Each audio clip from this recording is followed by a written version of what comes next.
Kinship. Let us first discuss on introduction.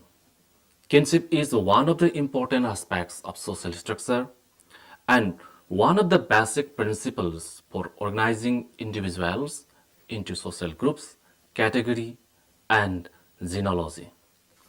In anthropology, kinship system includes people related through the bond of marriage and birth.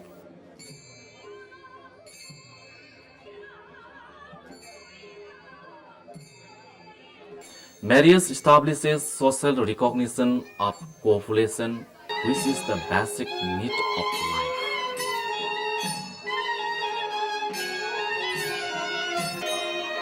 Kinship is the social recognition of the biological ties of marriage and birth, and all those who are related to each other through these bonds are known as kins, as distinguished from non-kins, who may be related to each other through other ways.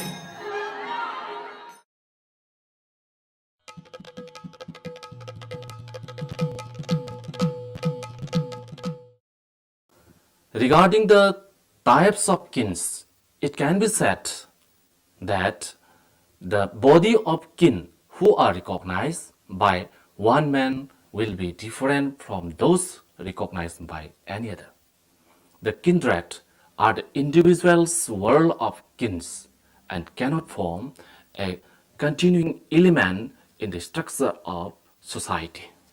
It is simply the total of kins who are genealogically linked and have common obligations. Broadly, there are two types of kins. Number one, affinal kins and consanguinal kins.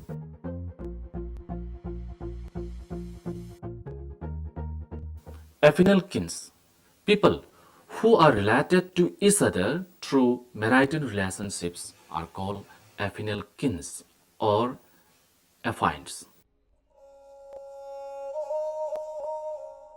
Affinal kins are not related through the bond of blood.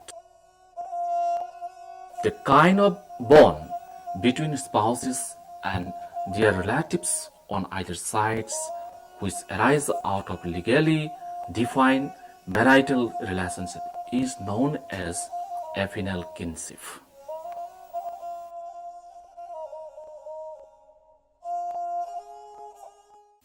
Consanguinal kins, people who are related to each other by blood are known as consanguinal kins or cognates, and the relationship based on blood ties is called consanguineous, same blood kinship. There are three types of consanguinal kins.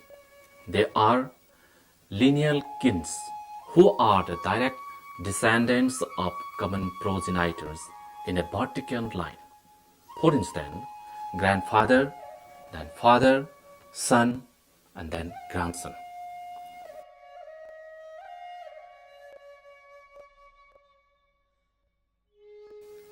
Then number two, siblings, who are the brothers and sisters, that is, the children of the same parent.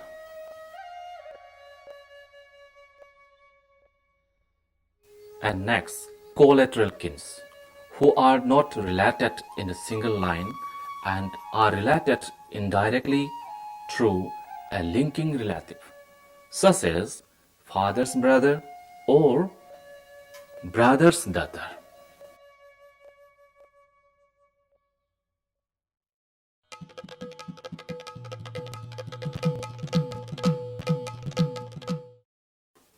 The definition of kinship cannot rest exclusively on the notion of genealogical connection. It must take account of and be defined by not only the genealogical relationship but also by social relationship.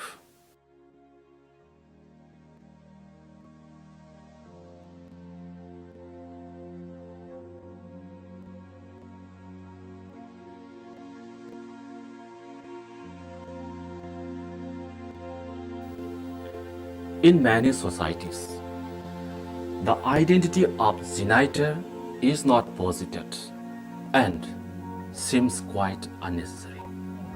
These are societies that posit genealogical connections but ascribe little or no social significance to them. The issue is the necessity and sociological utility of Malinowski's principle of legitimacy and the concept of social kinship of Radcliffe Brown and Malinowski that describes social relations ascribed on the basis of genealogical connection. It means that the role of pater or social father is more important than that of the genitor. Radcliffe Brown mentions that social fatherhood is usually determined by marriage, and so a man who is not married to the genetics of his offspring has no right in respect of them as their genitor.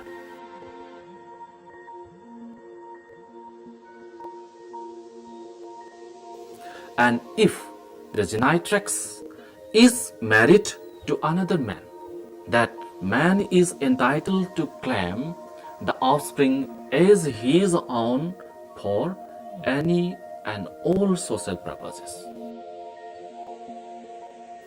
Here, it is mentionable that a husband can acquire two men rights over his wife. Rights in uxorem and rights in genetricem. Rights in uxorem are rights over a woman who consider as exclusive sexual and domestic partner. Then rights in genetricem are rights over a woman's reproductive capacity as a mother regardless of their presumed paternity.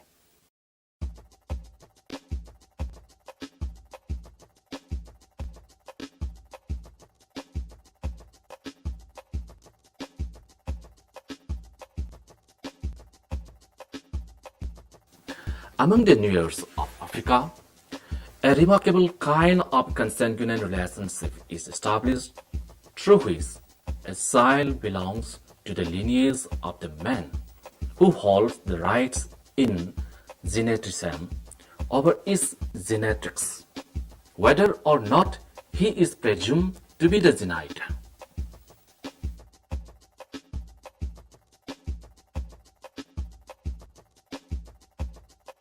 In many cases, proxy fathers are created through ghost marriage, as the Nuers believe that every man has a right to marry and establish his own line of descent. But sometimes a young man dies before his marriage, or a man has no son. Then it is the duty of the nearest kinsman to marry a wife to his name.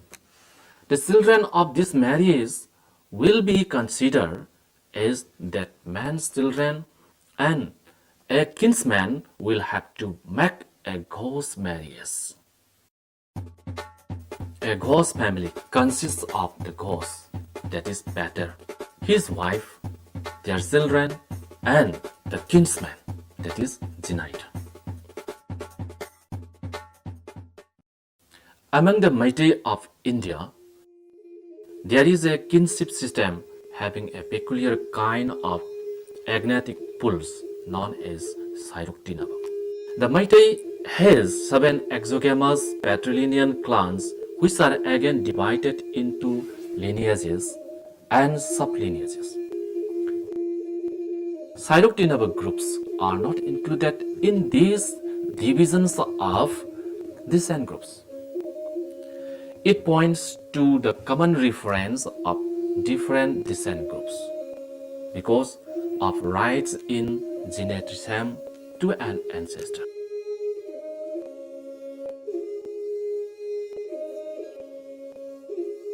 For instance, Pakhangma, the Meitei king who belonged to the Ningthauja clan while taking asylum in Moirang, became the conjugal father of two sons, Mungyang Sauba and Tangkrup Lungyiba, whose mother was Yunam and pater was Mungyang Chao, who belonged to Moirang Ariba clan. The descendants of Mungyang Chauba became the lineage Mungyangjam, whereas the descendants of Tangkrup Lumyiba became the lineage Loirenjam. Both the lineages belong to the Kwang group under Moirang Ariba clan and not under Ningthauja clan.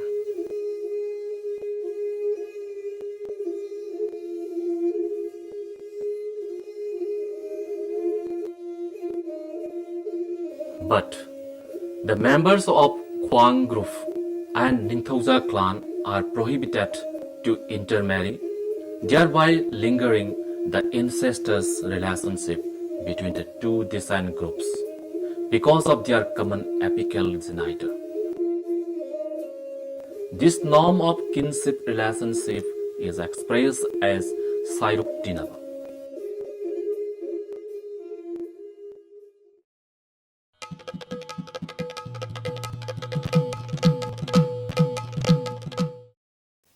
Now, kinship and descent. In order to know the genealogical connection among the members of a society, it is necessary to distinguish the concept of descent from that of kinship.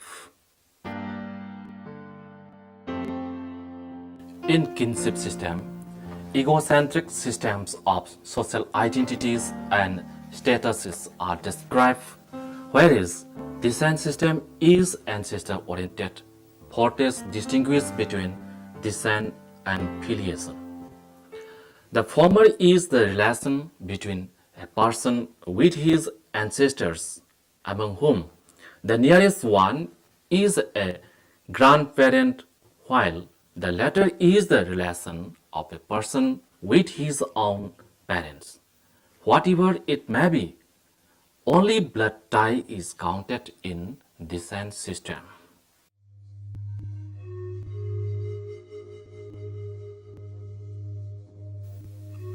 If descent is traced only in one line, the principle is called unilineal descent, while descent is traced through males exclusively, it is called patrilineal or agnatic.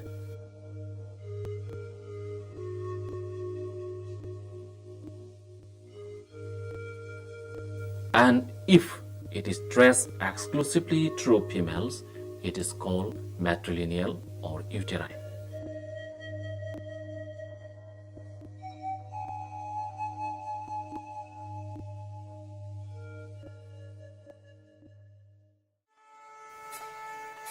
In patrilineal descent, a child belongs to the lineage of his father.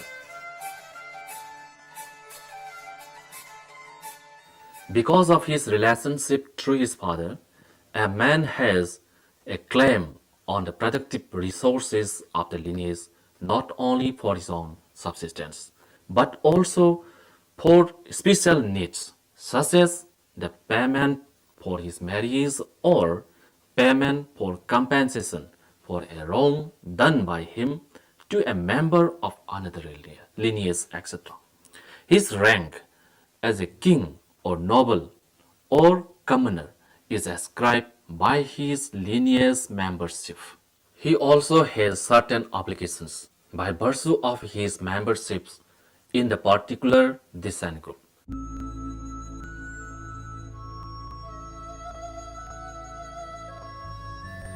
In matrilineal descent, every person belongs to the lineage of his mother.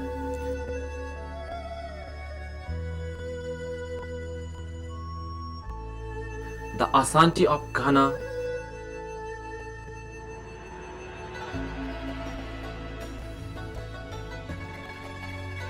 the Khasi, the Garo of India, etc.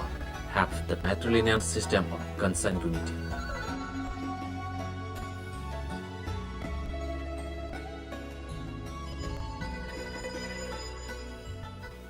Even though a person traces his descent, he has mutual rights and obligation with the kin of other.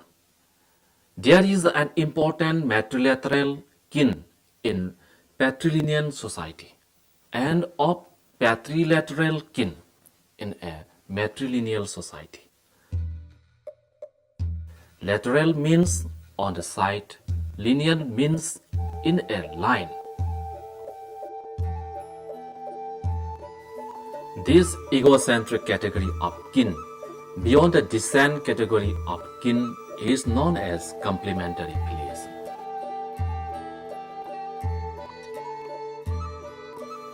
If the descent is traced in the male line for some purposes and the female line for the other, it is called double unilineal descent.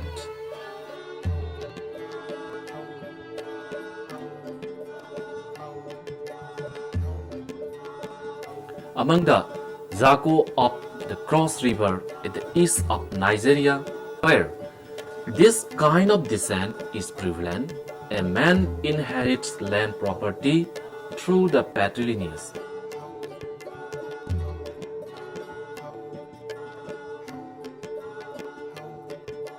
And he also inherits livestock and currency, tools, weapons, and household goods in the female line.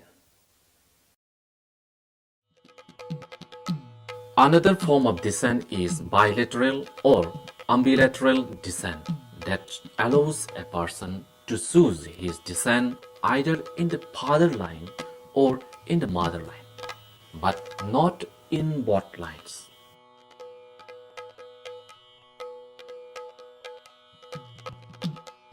The Iban of Borneo,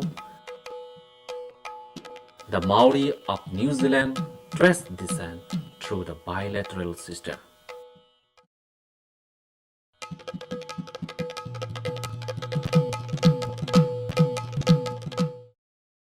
In simple societies, relationships to ancestors and kin are the basis of group formation. These are the relationships around which social interactions, claims and obligations, loyalties and sentiments turn.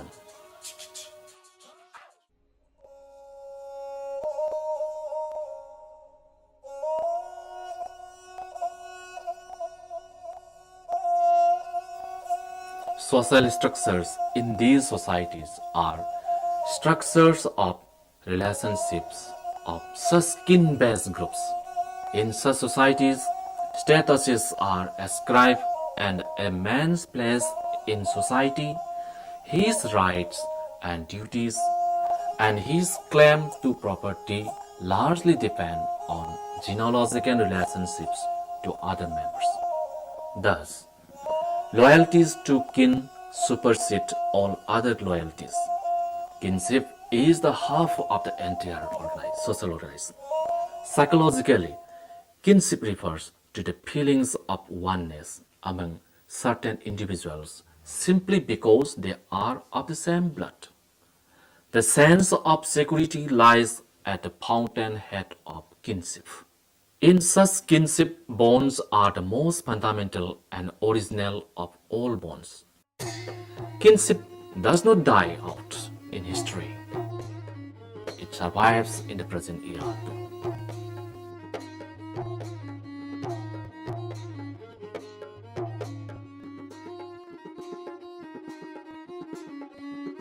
Even in the modern Western rational societies, kinship ideology pervades most corners of political and public life, perhaps except in the case of the less conservative and more mobile middle classes, among whom kinship is seemingly of little relevance beyond the level of parent-child relationship.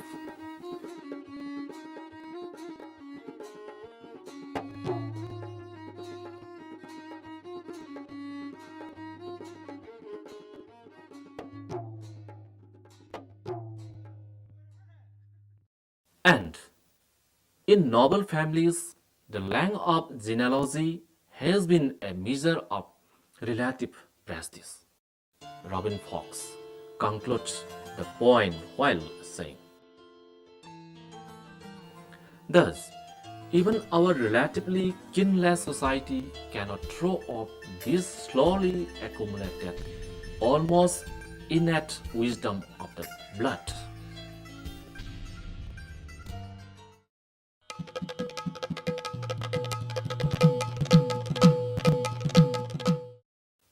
To conclude, there are differences among human societies in respect of the intensity with which kinship ties are utilized to induce social bonds. No society so far has managed to dispense with an irreducible minimum of kinship based social relationship. However, from the point of the view of the comparative nature of the empirical scientific studies, anthropologists find that even the societies with the least intensity of kinship bonds is not less important than one obsessed with kinship. Anthropology is interested in the comparative study of societies and culture through time and space.